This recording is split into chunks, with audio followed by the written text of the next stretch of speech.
நேர்களே, உக்ரைனுடைய போர் நிலவரத்தில் அமெரிக்கா அதிபர் டொனால்ட் ட்ரம்பும் ரஷ்யாவினுடைய அதிபர் விளாடிமிர் புட்டினுடைய பேச்சுவார்த்தை கிட்டத்தட்ட 1 நிமிடம் 40 அதாவது 1 மணி நேரமும் 40 நிமிடமும் நடந்ததா, சற்றேறக்குறை 1 மணி நேரத்திற்கு மேல் நடந்ததாக சொல்லப்படுகிறது.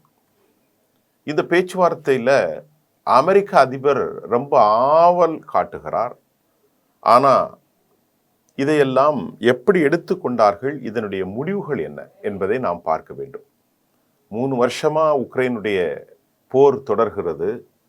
இந்த போரினுடைய தாக்கம் அமெரிக்காவுக்கும் ஒரு பெரும் பின்னடைவை ஏற்படுத்தியதா? அமெரிக்கா இதில் ஏன் ஆர்வம் காட்ட வேண்டும்?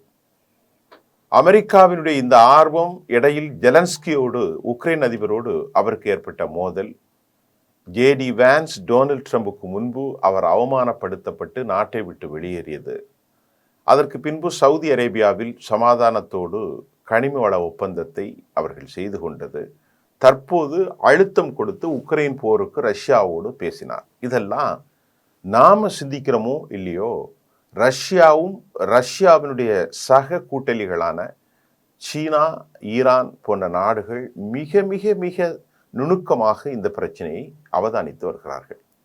ரஷ்யாவினுடைய ராஜ்ய ரீதியான செயலாக்கத்திற்கு வடிவம் கொடுக்கக்கூடிய ஏனைய தலைவர்களும் இதனுடைய ட்ரெமெண்டஸ் எஃபெக்டிவ் என்னதாக இருக்கும் என்பதையும், இதனுடைய முடிவுகள் எப்படி இருக்கும் என்பதையெல்லாம் அவர்கள் யோசித்துதான் இந்த பேச்சுவார்த்தைக்கு அவர்கள் முன்வர காத்திருக்கிறார்கள். ஆனாலும் நேற்று ஒரு குறிப்பிட்ட நேரத்தில் அமெரிக்க அதிபருடைய தொலைபேசியில் தங்களுடைய நபர்களை வைத்து பேச்சுவார்த்தைக்கு ஏற்பாடு செய்யப்பட்ட நேரம் அது. ஆனால் அந்த நேரத்தில் வழக்கத்திற்கு மாறாக இவர் வர்த்தக பிரதிநிதிகளை சந்திப்பதற்கு சென்று விட்டார். வர்த்தக பிரதிநிதிகளை சந்தித்த பின்பு அந்த மாநாட்டில் அல்லது அந்த கலந்துரையாடலில் மிகுந்த நேரம் எடுத்துக்கொண்டார் புட்டின். அந்த நேரத்தில் அமெரிக்க அதிபர் இவரோடு பேசக்கூடிய அந்த நேரம் குறுக்கிட்டது. ஆனாலும் அவரிடத்திலே, ஐயா, அமெரிக்க அதிபருக்கு நீங்கள் கொடுத்த நேரம் வந்திருக்கிறதே, அவர் காத்திருக்கிறார் என்ற செய்தியை அலெக்சாண்டர் என்கின்ற ஒரு துணை உதவியாளர் சொன்ன போதும் அதையெல்லாம் அவர் செவிமடுக்காமல் மிக மிக மிக தாமதமாக மாலை 5 மணிக்குத்தான் அவர் கிரெம்ளின் மாளிகையை அடைந்தார் என்று சொல்லப்பட்டிருக்கிறது. 1 மணி நேரத்திற்கு மேலாக அமெரிக்கா அதிபர் இவருடைய வருகைக்காக காத்திருந்தார் என்ற தகவல்களும் தெரிந்திருக்கிறது. சரி, இதற்கு முன்பு அமெரிக்கா என்வே மத்திய கிழக்கினுடைய ஸ்டீவ் விட்காஃப் டொனால்ட் ட்ரம்பினுடைய ரியல் எஸ்டேட் பார்ட்னராக உள்ள அவர் கிரெம்ளின் மாளிகையில் இவரை சந்திப்பதற்கு சென்றார். அப்போது அவர் தங்கியிருந்த நேரங்களில் 1 மணி நேரத்தை தவிர ஏனைய நேரங்கள் சற்றேறக்குறை 8 மணி நேரத்திற்கு மேலாக புட்டினை சந்திப்பதற்கு அவர் வேண்டுமென்றே காக்க வைக்கப்பட்டாரா என்ற கேள்வி எழுந்தது. 8 மணி நேரம், more than 8 hours he had been waiting. அவர் தாமதித்து கொண்டு இருந்தார் என்று அந்த செய்தியை நாம் பார்க்கப்படும். தாமதிக்க வைக்கப்பட்டார் அல்லது தாமதித்து கொண்டே இருந்தார், அது நமக்கு தெரியவில்லை. ஒருவேளை அவரது அறையில் இருந்தாரா அல்லது இவர் அழைக்கப்பட்ட அந்த கூடாரத்தில், அந்த மாளிகையில் போய் காத்திருந்தாரா என்பது தெரியவில்லை. ஆனால் 8 மணி நேரம் ஸ்டீவ் விட்காஃப் புட்டினை சந்திப்பதற்காக தாமதித்தார் என்ற செய்தி வருகிறது. இன்றைக்கு அமெரிக்க அதிபரும் 1 மணி நேரத்திற்கு மேலே தாமதிக்கப்பட்டார்கள். புட்டின் ஒரு மிக முக்கியமான நுணுக்கமான ஒரு அரசியல் தலைவர். ஆகவேதான் அவரால் தொடர முடிகின்றது. சரி, இப்பொழுது இதை சொல்லிவிட்டேன். அடுத்து இந்த பேச்சுவார்த்தையில் எடுக்கப்பட்ட முடிவுகள் என்ன? எந்த முடிவும் எடுக்கப்படவில்லை. ஆனால் பரஸ்பரம் ஒரு கூட்டறிக்கை வெளியிட்டதாக சொல்லப்படுகின்றது. நல்ல விஷயங்கள் நடக்கும், எதிர்பார்ப்போம், அவ்வளவுதான். அமெரிக்க அதிபர் புட்டின் இவருக்கு சில யோசனைகளை, அழுத்தத்தை வைத்ததாகும். குறிப்பாக என்ன சொன்னார்கள் என்றால், உக்ரைன் நாட்டில் இருக்கக்கூடிய மின்துறைகள் கட்டமைப்புகளின் மீது தாக்குதல் நடத்த வேண்டாம் என்று அமெரிக்காவின் சார்பில் பரிந்துரை செய்யப்பட்டதாகவும் அதற்கு அவர் ஏற்றுக்கொண்டதாகவும் சொல்லப்படுகின்றது. இந்த 30 நாட்கள் போர் நிறுத்தத்தை ஒப்புக்கொண்டு எக்ஸிக்யூஷன், அதாவது நடைமுறைப்படுத்துகிறார்களா, அது எப்போது ஆரம்பிக்கிறது என்ற ஒரு சீரிய தகவல்கள் ஒன்றும் இல்லை. ஆனால் பேச்சுவார்த்தை நடந்திருக்கிறது, நல்லதே நடக்கும் என்றுதான் நாம் அறிந்து கொள்ள முடியக்கூடியதாக இருக்கின்றது. அப்ப இந்த போர் நிறுத்தம் முறையாக எப்போது அனுமதிக்கப்பட்டிருக்கிறது என்பது தெரியவில்லை. ஆனால் அமெரிக்காவினுடைய திடுக்கிடுத்தனங்களை நன்கு அறிந்திருக்கிற ரஷ்யா, பல தசாப்தங்களாக நூற்றாண்டுகளாக அறிந்திருக்கக்கூடிய ரஷ்யா இந்த பேச்சுவார்த்தையில் அவ்வளவு பெரும் ஆர்வம் காட்டாதது எதனால் என்கின்ற கேள்வி நமக்கு இயலாமல் இல்லை. ஏனென்றால் ஆரம்ப காலகட்டத்தில் புட்டின் அமெரிக்காவோடு ஜெலன்ஸ்கியை மூலம் முரண்பட்ட போது அழைத்தார், பேச்சுவார்த்தைக்கு வர சொன்னார். கனிம வளங்களின் மூலம் ஒரு கார்ப்பரேட் கம்பெனிகளோடு நாங்கள் முதலீட்டை கைச்சாத்திடுவதற்கு தயாராக இருக்கிறோம் என்றெல்லாம் சொன்னார். அது ஒரு பாசிட்டிவ் தாட்ஸாக பார்க்கப்பட்டது. ஆனால் இப்பொழுது ஏற்பட்ட இந்த தாமதம் நமக்கு என்ன சொல்கிறது என்றால், அவர் இதை பகிஷ்கரிக்கிறாரோ புறக்கணிக்கிறாரோ, அவற்றில் ஒரு சரியான ஆர்வம் காட்டவில்லையோ என்று எண்ணுவதற்கு பல வாய்ப்புகளை ஏற்படுத்தி தருகிறது அமெரிக்காவினுடைய விவகாரம். ஆக இப்பொழுது ரஷ்யாவின் சார்பில் என்ன சொல்லப்படுகிறது என்றால், இவர்கள் எந்த எல்லைக்கும் செல்வார்கள், ஆகவே எங்களுக்குள் இருக்கக்கூடிய பல பிரச்சனைகளுக்கு தீர்வுதான் என்ன, பல பிரச்சனைகளை நாங்கள் பேசித்தான் தீர்க்க வேண்டும். ஆக பல பிரச்சனைகளை பேசித்தான் தீர்க்க வேண்டும் என்ற நிலையில் இந்த 30 நாட்கள் நாங்கள் உக்ரைனுக்கு போர் நிறுத்தத்திற்கு அனுமதித்தால் மீண்டும் உக்ரைன் ஆயுத களஞ்சியங்களை கொண்டு வந்து மற்றொரு போருக்கு அவர்களுக்கு வழிவகுப்பதற்கு, எங்களை தாக்குவதற்கு அவர்கள் வலிமையான ஒரு நிலையை உருவாக்கி விடுவார்களோ என்று ரஷ்யாவின் தரப்பில் அஞ்சப்படுவதாகவும் கூட செய்திகள் வந்திருக்கிறது. ரஷ்யா இதை யோசிக்கின்றது, இதை அஞ்சுகிறது என்றெல்லாம் நாம் நம்புவதற்கு அதிக வாய்ப்புகள் இருப்பதாக சொல்லப்படுகிறது.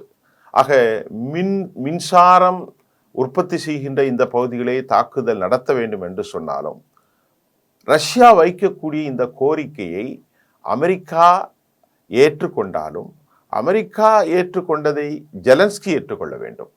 ஜெலன்ஸ்கி ஏற்றுக்கொள்வது என்பது யூரோப் யூனியன் ஒட்டுமொத்தமாக புட்டினை வைரியாக பார்க்கிறார்கள். இதற்கிடையிலே ஜெர்மன் ஒரு 3 பில்லியன் யூரோவை அவர்களுக்காக ஒதுக்கியிருக்கிறார்கள். இந்த 3 பில்லியன் யூரோ என்பது மிகப்பெரிய அளவிலான மணி. இது நாட்டினுடைய கட்டமைப்புக்கு, நாட்டினுடைய நிதி ஆதாரங்கள், போரியல் தந்திரமாக இந்த நேரத்தில் அவர்கள் கொடுத்திருப்பது கூட உக்ரைனுடைய வளங்களை நோக்கியத்தான் இருக்க வேண்டும். ஏனென்றால் யாரும் ஒரு உதவிகளை செய்துவிட முடியாது. ஆனாலும் இன்றைக்கு ஜெர்மன் 3 பில்லியன் யூரோவை ஒதுக்கியிருப்பது அது பெரிய ஒரு நன்மையாக போர்க்காலத்தில் அவர்களுக்கு அமையும். ஏற்கனவே 25,000 கோடி என்கின்ற அளவிற்கு 3.6 பில்லியனை, அமெரிக்க பில்லியனை யூகே, அதாவது இங்கிலாந்து கொடுத்திருப்பதையும் பார்த்தோம். இவர் மன்னர் சார்ல்ஸை சந்தித்தார். ஜெலன்ஸ்கி, எடின்பரோ கோமகனுடைய மகன் சார்ல்ஸை சந்தித்து பேசினார். அங்கிருந்து இவர்களுக்கு வாய்ப்பு வந்தது. இவர்களுக்கு பரிந்துரை செய்வதற்கு டென்மார்க், பின்லாந்து, நெதர்லாந்து எல்லா நாடுகளுமே இவருக்கு ஆதரவாக இருக்கிறார்கள் ஜெலன்ஸ்கி. அப்ப யூரோப் நாடுகள் ரஷ்யாவை தனிமைப்படுத்த வேண்டும் என்று எண்ணுகின்ற நேரத்தில் அமெரிக்கா தாங்கள் போர் செய்து போர் ஆயுதத்தை கொடுத்த அந்த பில் பட்டியலை கொடுத்து காசை வாங்கி கொண்டார்கள். இப்பொழுது அடுத்த கடை நடத்தப் போகிறார்கள். இந்த அடுத்த கடை நடத்துதலில் ரஷ்யா கூறுகிற ஏற்புடையது அல்லாத, ஜெலன்ஸ்கிக்கோ யூரோப் யூனியனுக்கு ஏற்புடையது அல்லாத இந்த விவகாரங்களை எல்லாம் பேச வேண்டும் என்று புட்டின் அழுத்தம் கொடுப்பது இது சாத்தியமா? 3 விஷயங்கள் தான் அதில் இருக்கிறது. ஒன்று, நாங்கள் பிடித்து கொண்ட கிரிமியா உட்பட பல பகுதிகளை எங்கள்கிட்ட கொடுத்துருங்க. அப்ப அன்றைக்கு ரஷ்யா ஒரு பகுதிகளை சொன்னது, அதை கொடுத்துருங்க, நீங்க தான் வெளியே போயிட்டீங்களே என்று அமெரிக்கா சொன்னது. ஆனால் இதற்கு கடும் கண்டனத்தை தெரிவித்தார்கள். அப்ப அந்த 20 விழுக்காடான ரஷ்ய பகுதிகளாக உரிமை கொண்டாடுகிற பகுதிகளை விட்டு கொடுப்பாரா ஜெலன்ஸ்கி? அப்படி விட்டு கொடுத்தாலும் யூரோப் யூனியன் ஜெலன்ஸ்கி என்ன சொல்ல போகிறார்கள்? நேட்டோ படைகளுக்கு, இரண்டாவது நேட்டோ படைகளோடு எந்த காலத்திலும் நீ சேரக்கூடாது, நேட்டோ படைகள் ஒரு நாட்டுக்குள் வரக்கூடாது, அயலக படைகளும் வரக்கூடாது, அதான் நேட்டோ படைகள் தான் அயலக படைகள் என்று நிர்பந்தம் வைத்திருக்கிறாரே, இதை நாம் எப்படி எடுத்துக்கொள்வது?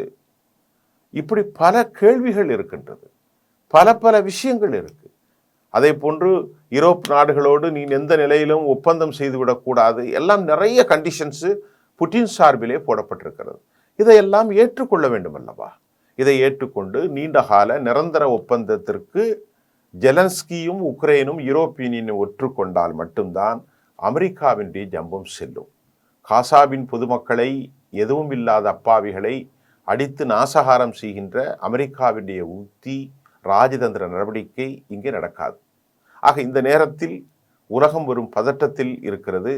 இப்பொழுது இந்த உக்ரைனுடைய விவகாரத்தில் இதுதான் ஒரு செய்தியாக இருக்கிறது. வேறு பேசுவதற்கு உக்ரைன் விவகாரத்தில் வேறு செய்திகள் அல்ல. எடுக்கப்பட்ட நேரங்கள், எடுக்கப்பட்ட நாட்கள், எடுக்கப்பட்ட காலங்கள் எப்படி அமையப் போகிறது, இந்த அமைதலில் உக்ரைன் ரஷ்யாவுக்கு இடையே ஒரு புரிதல் ஏற்படுமா? இந்த புரிதலை ஏற்படுத்துவதற்கு நல்ல செய்தி வரும் என்று அமெரிக்கா சொல்வது நமக்கு புரியவில்லை. ஏனென்றால் கடந்த காலங்களில் அமெரிக்கா எந்த ஒரு அனுமதியும் பெறாமல் தன்னிச்சையாகவே தனது செயல்பாட்டை அமைத்து கொண்டது. அந்த தன்னிச்சை செயல்பாட்டின் விளைவாகத்தான் காசா மக்களை ஏமாற்றி, அரபுகளை ஏமாற்றி, உலகத்தை ஏமாற்றி இந்த படுகொலைக்கு 413 பேர் ரமலானுடைய காலத்தில் படுகொலை செய்வதற்கு அவர்கள் அனுமதி அளித்தார்கள் என்ற தகவல் கரோலினா லெவென்டாவுடைய ஸ்டேட்மெண்ட் மூலம் உறுதி செய்யப்படுகிறது. ஆகவே இதையெல்லாம் பார்க்கின்ற ரஷ்யா கடும் கோபத்தில் இருக்கிறார்கள், யூதர்களின் மீதும் அமெரிக்காவின் மீதும். அமெரிக்காவினுடைய நரித்தனத்தை தெளிவாக அறிந்திருக்கக்கூடிய ரஷ்யா உக்ரைனோடு எப்படி போரை முடிக்கப் போகிறார்கள் என்பது நம் கையிலே செய்திகளாக இல்லை. அது காத்திருந்த பின்பு ஏதாவது வருமா, அல்லது அமெரிக்காவுக்கும் ரஷ்யாவுக்கும் இடையே அதிக முறுவல் ஏற்படுவதற்கான அதிக வாய்ப்புகள் இருப்பதை நாம் குறைத்து மதிப்பிட்டுவிட முடியாது. வாய்ப்புகள் இல்லை என்றும் சொல்லிவிட முடியாது. இயற்கையான ஒரு வர்த்தக கூட்டாளியாக 20 ஆண்டுகளில் இராணுவ தளவாடங்களில் Su-35 போன்ற விமானங்களையும் அவற்றிலிருந்து மாறுபட்ட புதிய விமானங்களையும் கண்டுபிடித்து தனது விமான சக்தியை அதிகரித்துவதற்கு ஈரான், சீனா, வடகொரியா, ரஷ்யாவோடு இருக்கக்கூடிய இந்த நட்புகளை எல்லாம் உடைத்து அமெரிக்கா இவர்களோடு இயற்கையாகவே சமாதான ஒப்பந்தத்தில் போய்விட முடியாது. ஆனால் வெளிப்படையாக சொன்னாலும் உக்ரைனுடைய இந்த மிகப்பெரிய டிமாண்ட், ரஷ்யா கேட்கின்ற அந்த கேள்வி, அவர்களுடைய டிமாண்டுக்கு இடையில சமாதானம் காணல் நீராக இருக்கிறது என்பதுதான் இப்போது வரைக்கும் நாம் பார்க்க போகிறோம். 30 நாட்கள் போர் நிறுத்தத்திற்கான தெளிவான ஒப்பந்தங்களோ அறிவிப்போ இல்லாத பட்சத்தில் இது எங்கே செல்ல போகிறது என்பதை எதிர்பார்த்துத்தான் நாம் காத்திருக்கிறோம்.